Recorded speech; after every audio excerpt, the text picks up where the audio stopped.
Canelo did what he had to do to get the victory. What do you want next? It seems like that's going to be the fight. Terence Crawford versus Canelo was the biggest fight in boxing. Well, Canelo's the face of boxing. He's the best fighter for Terence Crawford out there. He's the biggest fight for Terence Crawford out there. So that's why Terence Crawford want to take the opportunity to share a ring with another great. How do you beat him? You'll see. Come 12. Everyone's talking about the weight differences. What's your kind of response to that, Terence? That's why we fight the fight. So September 12th, we all going to see if the weight going to make a difference or not. Do you want to fight him twice and then retire? Is that kind of the ideal thing for you? Against William Skull? It was. It's not interesting to see the fight when one person doesn't want to win, at all. But it was hard to fight for Canelo because he was always aiming, and even the Skull didn't throw punches, and it's hard to catch him. You know, he's just moving, but his movement is good, to be honest. Yeah. What do you do when there's a fighter that comes to not? No, honestly, especially after the 5th round, I felt like I was in control of the fight and I was ahead. And I was just keeping the same plan as we were executing our plan, and there's no need to take any chances, any risks. We just kept going all the way to the end. The general consensus on ringside was that maybe William wasn't throwing enough. Whilst his foot movement was really good, maybe he did enough. Yeah, I think he did enough. Man, I mean, look, at the end of the day, I like Canelo, but I think it was very close, and I thought Skull won by 2 rounds. Wow. Okay. Do you not think that? I thought Skull looked very talented, but I don't think he did enough. Skull was making him miss, but catching him with some good shots. I mean, you might be look as a fighter, and you're looking at who's landing the better shots. It was Skull the cleaner shots. Did you not think the body shots from Canelo were good? I just at the start of the fight, yeah. But then towards the end, that's why Canelo slowed down a lot, and that's where I think Skull picked his pace up and was throwing a lot more shots and making Canelo miss a lot as well. But look, in the day, a very close fight like that. I had a 2 rounds to Skull, but it could have gone either way. One fight at a time. One fight at a time. What did you make of, I know you didn't say much on tonight, the effectiveness of William Skull? He came to go to decision as opposed to win the fight. Would you agree with that? I don't know. He was boxing well, and then he just stopped doing what he was doing earlier. I don't know. I can't call it. Do you think Canelo's stiff as a fighter?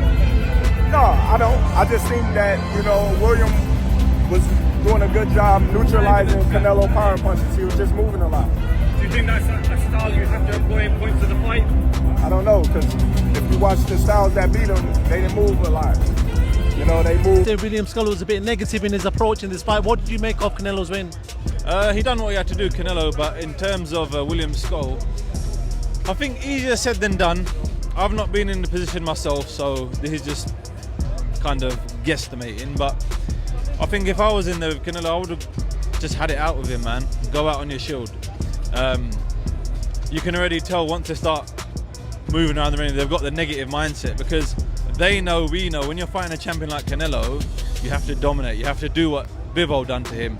And you have to be very, very smart in the way you do it, but aggressive as well. You can't be negative.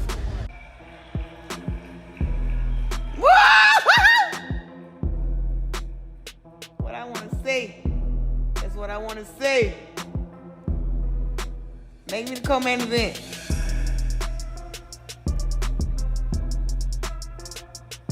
Oh yeah. Oh yeah.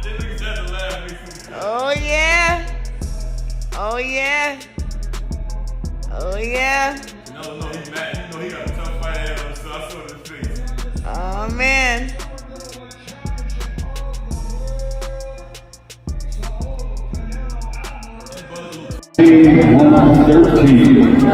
Ron McNair has a 116-112, and Dennis top riser 119-109. All 3 scores go to the winner by unanimous decision. Canelo!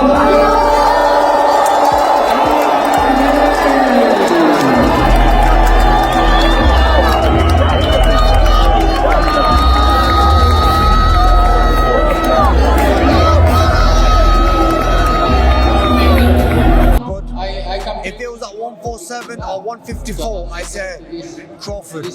But because anything heavier than that, if it's at 160 or above, I got Crawford winning. You got who winning? You not Crawford, Canelo. So anything over 160, Canelo. Anything below, if it's at 154, I got Crawford. Surely he can cause him problems, like even at 160 or 168. I mean, look how big Skull was today. And he couldn't really cause problems. I mean, he was catching Canelo, but not hurting him. Canelo takes a good shot. Now, I mean, Canelo's a tough opponent, man. He can take a shot and give a shot back. And he's still young and strong and throws good shots and has good stamina. So Fight with Crawford and Canelo, that's likely to be announced. I think Crawford wants this fight a lot. He wants this fight, and I think he will be more active than Canelo's previous opponent, and he has different mentality. He has champion mentality. I think the fight will be much more interesting. What do you make of the weight in that fight, the weight difference? I think Crawford will not let Canelo just walking on the ring when he wants, you know, because we could see this fight. Canelo. How does that fight play out? I think Canelo does win by knockout. I think he does win by knockout, and that's only because of the weight. You can't jump up from 54 to 68 fighting the best of the best, even though you're the best yourself. It's too much of a weight jump, man. But listen, you never know. You can't write off Crawford, but I think Canelo will knock him out. I do want to ask you about the New York card yesterday, the Ring Magazine one. Look, the shock I think for Turkey Al-Sheikh was that Ryan Garcia lost. I'm sure he wanted to make the rematch with Haney, but what did you make of that? To see the thing about Romero, I don't know why everyone was writing him off, because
Yeah, it's disappointing for everybody.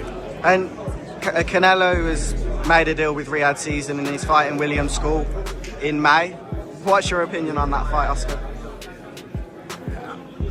I keep going like this, scratching my head. Like, what are you doing? What are you doing? You know, that's all I do all night is scratch my head. Canelo, what are you doing? Look, people want to see the big. So I have no idea, you know, who he is or how he fights. For all I know, he might be a great fighter, but I don't know. I haven't seen him. I don't know if the fans even know this guy either. And I mean, but I also. With this Cuban style of boxing, what kind of fight are you expecting to this man, William Skull? Oh, I expect the same. At the beginning, it's gonna be a little bit difficult, but you know, I'm different Canelo now, and he's gonna feel it Saturday. Believe me. After the press event in New York, IFL TV's Colin McGuigan had a conversation with the Golden Boy regarding various aspects of boxing. As the conversation continued, McGuigan asked De La Hoya about Canelo Alvarez and his upcoming fight against William Skull. Even though it looks like the Guadalajara native might have the most exciting 2 years in boxing going forward, the May 3rd fight doesn't excite the 52-year-old promoter at all. De La Hoya exclaimed that he seriously cannot say anything about it. I don't know who Skull is. See the big fights. They want to see the big fights. They want to see Benavidez. That's it. They want to see, you know, to a certain extent, they want to see Crawford. Canelo, the big mega events. So, especially towards the end of your career. Yeah. I mean, this is the fourth quarter of Canelo's career, so might as well give us the big fights. But look, it's his career, it's his choices. 10, 15 years from now, are we gonna? Estoy seguro que una sorpresa. I want him to be uncomfortable. That's gonna be a key for me. Sin haberle un veredicto el 3 de mayo. And then, when the time comes, I want to shut everybody up that already has the September fight in mind. The Los Angeles native made sure to let everyone know that he wasn't joking. I do not know who Skull is, and I'm a boxing guy. I swear I'm not just saying this because it's Canelo and I don't like Canelo. I'm saying this because I do not know who Skull is, he stated. As he has never seen El Indomable in action, he can't predict how the fight will go down. However, he knows that Skull is Cuban. And when I hear Cuban, you better be careful, because he's gonna have a lot of movement, he's gonna have a lot of footwork, and that gives Canelo trouble, De La Hoya declared. Canelo's former promoter then reflected on how the 34-year-old has always had trouble against the guys with good side-to-side footwork like Erislandy Lara and Floyd Mayweather. Are we gonna say you ducked Benavidez, or you gave us a great fight with Benavidez? That's the question. How would a fight with him and Benavidez play out? I think it'll be a great fight. I think it's a pick'em fight. So that's why I don't understand. Why not fight? Fight the very best. That's it. Because he's at the elite. He's the top. So might as well fight the top. Fight the very best. Whoever they put in front of you. Ladies and gentlemen, this our main event tomorrow night, live worldwide on DAZN. It's champion versus champion. 12 rounds scheduled for the undisputed super middleweight. Anybody who moves like Erislandy Lara, everybody who moves like Floyd Mayweather, who goes side to side boxing Canelo, who's on his quicksand feet, is going to beat him, he stated. De La Hoya's revelation holds some truth, given that Canelo struggled against both Mayweather and Lara. While he lost against Mayweather, he didn't have a particularly good outing against Lara, a Cuban, against whom he won via a split decision, his only one in over a decade. So even though Golden Boy can't predict the fight, he knows Skull. Just being a Cuban is going to give him difficulties because he boxes. In addition to what De La Hoya predicted, William Skull is far more motivated for this fight. He has something to prove, and a win against Canelo Alvarez would propel him to stardom overnight. It's gonna be something different. He's gonna feel something different for sure. Believe me, this is nothing new for me, but for him, it's gonna be something different, and he's gonna feel something different. He's already done it. He's been champion in 4 divisions. He's been undisputed. He's been at the top of the game. For him now, he's just there to collect all the money that he can. You know, he could have walked away a year or 2 ago, but why would he if there's, say, $200, $300, $400 million on the table? He's not gonna walk away from that. He's gonna stick around and collect the money and, you know, take the fights that he needs to take to make that kind of money. Low risk, high reward fight. The choice of Skull as his first opponent seems strategic, so that Alvarez can, with a victory, regain the undisputed crown in time for his expected fall showdown with Terence Crawford, which would likely mark Dana White and TKO Boxing's debut in the sport after announcing a partnership with Al Sheikh in Saudi Arabia. Alvarez might still sit among the top 10 pound for pound at age 34, but it would be hard to recall a fight of his that has fallen this far under the radar, even for boxing fans, during fight week.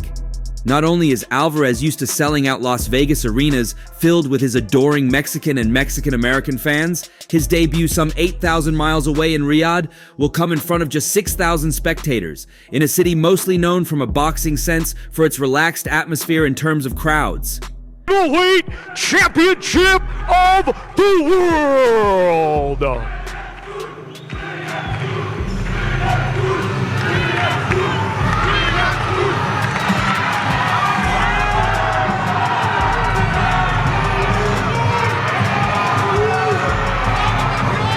It was hard to overlook Monday's grand arrival.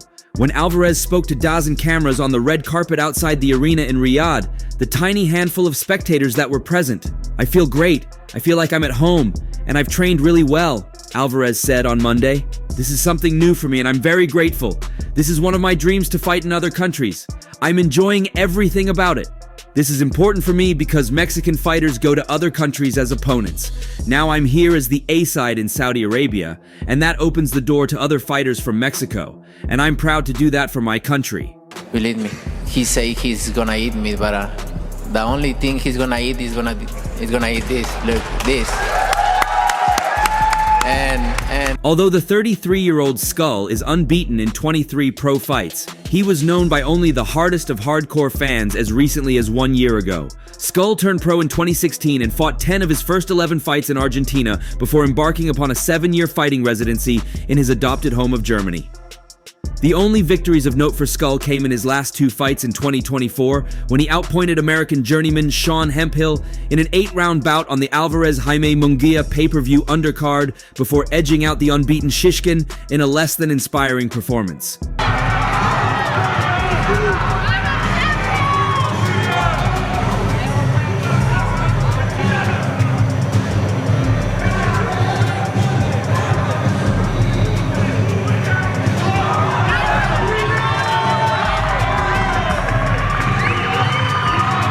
People can say whatever they want. This is a fight, and I've done everything to make this a great night on Saturday, Skull said at Wednesday's open workout.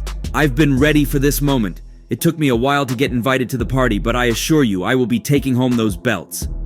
Skull has said the right things during fight week, as it pertains to projecting confidence that an upset could be at hand.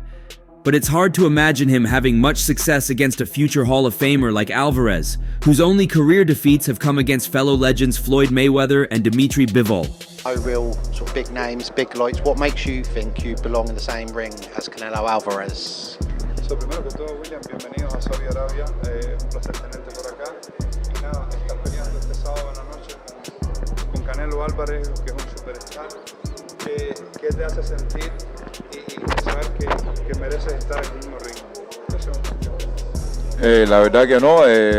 All one has to do is take a look at the betting odds, which have Skull listed as high as a 15-1 underdog against the 5,000 Alvarez, to see what the expectations are regarding his potential for adding his name to the history books by becoming just the second undisputed champion at 168 pounds in the 4-belt era. Part of the reason why Skull has taken so many 6- and 8-round bouts over the past 3 years was that he held on to the IBF's #1 contender position for 27 months and didn't want to risk the opportunity of losing his shot at the title. Now let's say the face of boxing, but for nothing. It's another challenge. It's another fight. You know. So I haven't had the opportunity like another fighter. It's something new. Nobody knows what happened. He's another man like me. So ready to enjoy this opportunity and to have a great fight with Canelo on my tree. Just quickly, can I get... I have the utmost respect for Canelo, but I'm here for one reason, and that's to win, Skull said at Monday's grand arrival. That's it! I'm gonna eat him! I'm focused on what I have to do. I'm very excited because I'm here to shut some mouths and do exactly what I need to do on Saturday. To a certain extent, Skull does feel made to measure for Canelo. At a shade under 6 feet tall, the IBF champ reactively holds his hands high when under attack. Broadly speaking, that's a pretty sensible tactic, but Canelo is a brutal body puncher and should have plenty of opportunities to score with power and accuracy on his opponent's wiry frame. Esperando para demostrarle al mundo quién es William Skull. So I have been getting ready for many years to show to the world who is William Skull, and the time has arrived. And no, this negative comment, it will actually bother me or anything, because actually it's not what happened over there. It was a completely different history, but you know how is the media. Skull also likes to back onto the ropes and spin away under pressure. Again, that's a nice trick against most fighters, but Canelo isn't most fighters. Even though he looks to have slowed a beat or two at 34, he cuts off the ring masterfully. And that's all for now. For the very best updates on news, moments, events, and actions in the world of boxing, stay connected with us by subscribing to our YouTube channel, and don't forget to turn on notifications to get notified when we drop quality contents like this. Until next time, peace out.